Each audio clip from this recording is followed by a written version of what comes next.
চিকিৎসকদের সব চেষ্টা ব্যর্থ করে না ফেরার দেশে চলে গেল মাইলস্টোনের আরও 2 শিক্ষার্থী। উত্তরায় বিমান বিধ্বস্তের ঘটনায় মৃত্যুর মিছিলে যোগ হল আয়মান ও মাকিনের নাম। জাতীয় বার্ন ও প্লাস্টিক সার্জারি ইনস্টিটিউটে প্রায় 4 দিন চিকিৎসাধীন থেকে শুক্রবার সকালে চিরবিদায় নেয় মাইলস্টোন স্কুলের আয়মান এবং দুপুরে চলে গেল মাকিন। এ নিয়ে এই হাসপাতালে নিহতের সংখ্যা বেড়ে দাঁড়ালো 15 জনে। এখন চিকিৎসা নিচ্ছে 40 জন, যাদের মধ্যে অন্তত 5 জনের অবস্থা আশঙ্কাজনক। তবে কিছুটা স্বস্তির খবর, 15 জনের অবস্থার উন্নতি হয়েছে। আদিন সজীবের রিপোর্ট। আরও একটি ফুল ঝরে গেল। উত্তরার বিমান বিধ্বস্তের আগুনে শরীরের 45% পুড়েছিল মাত্র 10 বছরের আয়মানের। বৃহস্পতিবার রাত থেকে তার শারীরিক অবস্থার অবনতি হতে থাকে। জাতীয় বার্ন ও প্লাস্টিক সার্জারি ইনস্টিটিউটে শুক্রবার সকাল 9:30টায় আল্লাহর ডাকে সাড়া দেয় শিশুটি। মাইলস্টোন স্কুল অ্যান্ড কলেজের 4র্থ শ্রেণীতে পড়তো সে। আমাদের ভিজিলেন্সিটা কিন্তু প্রতি ঘন্টায় ঘন্টায় হচ্ছে এবং রাত 4:45টার সময় আপনারা খেয়াল করবেন, রাত 4:45টার সময় যখন তার কন্ডিশন ডিটেরিওরেট করছে আমরা সাথে সাথে তখন নিয়েছি। তার মানে হচ্ছে যে আমাদের ভিজিলেন্সিটা সত্যি সত্যি ঘন্টায় ঘন্টায় আসে, এটার প্রমাণ। 4:45টার সময় আসে, তখন ইন্টিউবেট করা হয়েছে, ভালো ছিল। সকাল 8:30টায় হঠাৎ করে তার কার্ডিয়াক অ্যারেস্ট হয়েছে।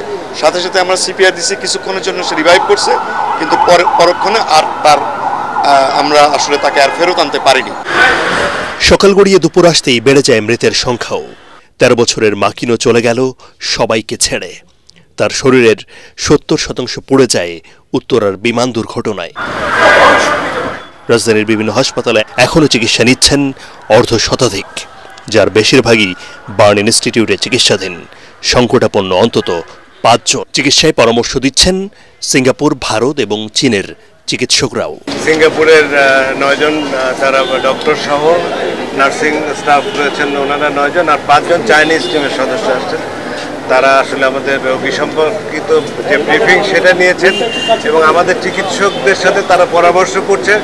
মেইনলি আসলে আমাদের চিকিৎসকরাই লিড করবেন। আমাদের 6 জন ইউনিট চিফ আছেন, তারা বিষয়টা কোঅর্ডিনেট করবে। সিঙ্গাপুরের টিমটা অনেক দিন থেকে এখানে কাজ করে। এখন চীনের যে টিমটা আছে তারাও আগ্রহী আছে, তাদের সাথে এই বিষয়টা অ্যাকচুয়ালি উপস্থাপন করা হয়েছে।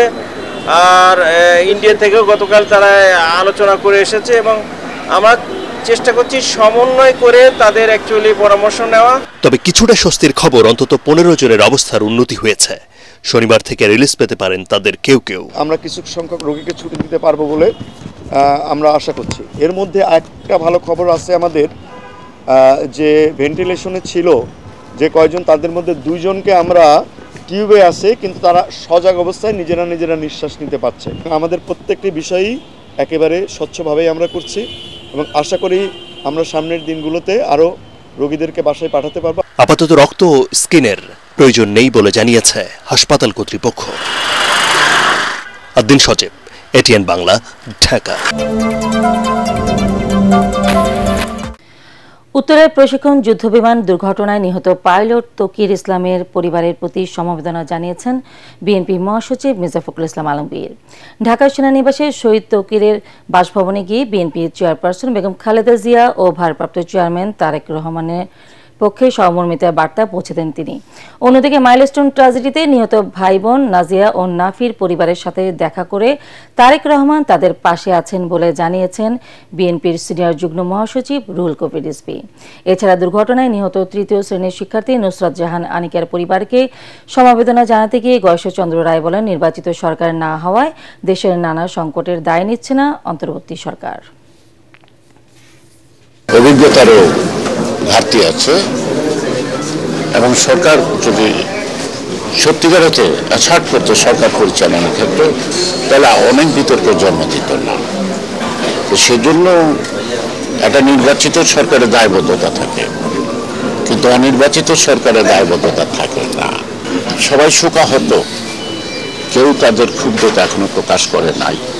সুষ্ঠু তদন্তের মাধ্যমে আমাদের যার যার দায়টুকু তার উপর যেন বর্তায়, তার জন্য যেন ততটুকু শাস্তি পাওয়া হয়তো আমরা ফেরত পাবো না, কিন্তু একটা উদাহরণ সৃষ্টি করতে হবে ভবিষ্যতে যেন এইভাবে নিষ্পাপ সন্তানগুলি আমাদের মাঝখানে হারিয়ে না যায়।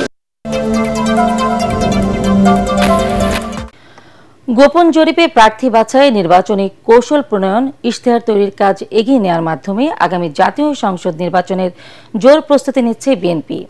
এরই মধ্যে শতাধিক আসনের প্রার্থীকে গ্রিন সিগন্যাল দেওয়া হয়েছে। দলের নীতি নির্ধারকদের সাথে কথা বলে বিএনপির নির্বাচনী প্রস্তুতির এমন তথ্য পাওয়া গেছে। এটিএন বাংলাকে বিএনপি মহাসচিব মির্জা ফখরুল ইসলাম আলমগীর জানান, আগামী বছরের ফেব্রুয়ারি মাসে নির্বাচনকে টার্গেট করে চলছে প্রস্তুতি।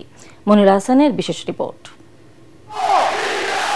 সুষ্ঠু নিরপেক্ষ নির্বাচনের দাবিতে গত ১.৫ দশক ধরে আন্দোলন করে যাচ্ছে বিএনপি। অভিযোগ রয়েছে, গত ৩টি জাতীয় নির্বাচনে আওয়ামী লীগ নানা কৌশলে জনগণকে ভোটাধিকার বঞ্চিত করে ক্ষমতা ধরে রাখে। ২৪-এর গণ অভ্যুত্থানে আওয়ামী লীগের দুঃশাসনের অবসানের পর ত্রয়োদশ জাতীয় নির্বাচনে দেশের মানুষ তাদের হারানো ভোটাধিকার ফিরে পাবে বলে আশা করছে বিএনপি। দলের মহাসচিব মির্জা ফখরুল ইসলাম আলমগীর এটিএন বাংলাকে বলেন, গণতান্ত্রিক রাজনৈতিক দল হিসেবে বিএনপি সবসময়ই নির্বাচনমুখী। আমরা নির্বাচনের জন্য সবসময় প্রস্তুত থাকি। সবচেয়ে খারাপ অবস্থা যখন গেছে 18 সালে, তখন একটা নির্বাচনে আমরা অংশ নিয়েছিলাম। তখনও কিন্তু আমরা আপনার নির্বাচনে খুব দ্রুত অংশ নিতে সক্ষম হয়েছিলাম এবং বেশিরভাগ কনস্টিটিউয়েন্সিতে আমাদের 3-4 করে পর্যন্ত প্রার্থী ছিল। নীতি নির্ধারকরা জানান, দলের ভারপ্রাপ্ত চেয়ারম্যান তারেক রহমান নির্বাচনী কৌশল প্রণয়ন, সম্ভাব্য প্রার্থীদের বিষয়ে খোঁজ খবর নেওয়া, মাঠ পর্যায়ে জরিপের মাধ্যমে তথ্য সংগ্রহ করা সহ সার্বিক বিষয় চূড়ান্ত করছেন। আমরা তৈরি হচ্ছি। নির্বাচনটা আমাদের একমাত্র পথ, যে পথে আমরা সরকার পরিবর্তনে যেতে পারি এবং গণতান্ত্রিক একটা ইনস্টিটিউশনকে আমরা শক্তিশালী করতে পারি। নির্বাচনের বিষয়ে বিভিন্ন রকমের সমাজের চাহিদা অনুসারে আমরা সংস্কারের মধ্যে দিয়ে যাই, এক জায়গায় দাঁড়িয়ে থাকি না। নির্বাচনের প্রস্তুতি আছে শুধুমাত্র আপডেট করা সর্ববিষয়ে, প্রার্থী সিলেকশন, ম্যানিফেস্টো প্রণয়ন, মানে জাতীয় ইশতেহার যেটা আমরা বলি, নির্বাচন ইশতেহার প্রণয়ন এবং বিভিন্ন সাংগঠনিক এবং রাজনৈতিক বিষয়ে সিদ্ধান্ত গ্রহণ, এগুলো চলমান প্রক্রিয়া, এগুলো অব্যাহত থাকবে। প্রার্থী বাছাইয়ের মতো নির্বাচনী কৌশলেও নানা নতুনত্ব, চমক থাকবে জানিয়ে সালাউদ্দিন আহমদ বলেন, নির্বাচনের চূড়ান্ত সময় ঘোষণার পরই বিএনপির নির্বাচন কেন্দ্রিক সব কার্যক্রম দৃশ্যমান হবে। আমরা জনগণের আকাঙ্ক্ষার সাথে মিল রেখে গণ অভ্যুত্থান 2024-এর শহীদের আকাঙ্ক্ষা এবং প্রত্যাশা, জনপ্রত্যাশার সাথে মিল রেখে যাদের মাধ্যমে জাতির সে প্রত্যাশা পূরণ হবে সেরকম প্রার্থীকে আমরা সিলেকশন করব। এখানে অনেক কিছু বিবেচনায় নেওয়া হবে, বিগত দিনে আন্দোলনের ভূমিকা, তাদের ত্যাগ তিতিক্ষা, রাজনৈতিক দলে তাদের অবস্থান, অবদান, দেশের জন্য তারা কি করতে পারে, তাদের মেধা, যোগ্যতা, সবকিছু বিবেচনা করা হবে। বিএনপি নীতি নির্ধারকরা এও জানান, প্রতিশ্রুতি অনুযায়ী দীর্ঘদিনের আন্দোলনের শরিক সমমনাদের জন্য বেশ কিছু আসনে ছাড় দেয়া হবে। মইনুল হাসান, এটিএন বাংলা, ঢাকা।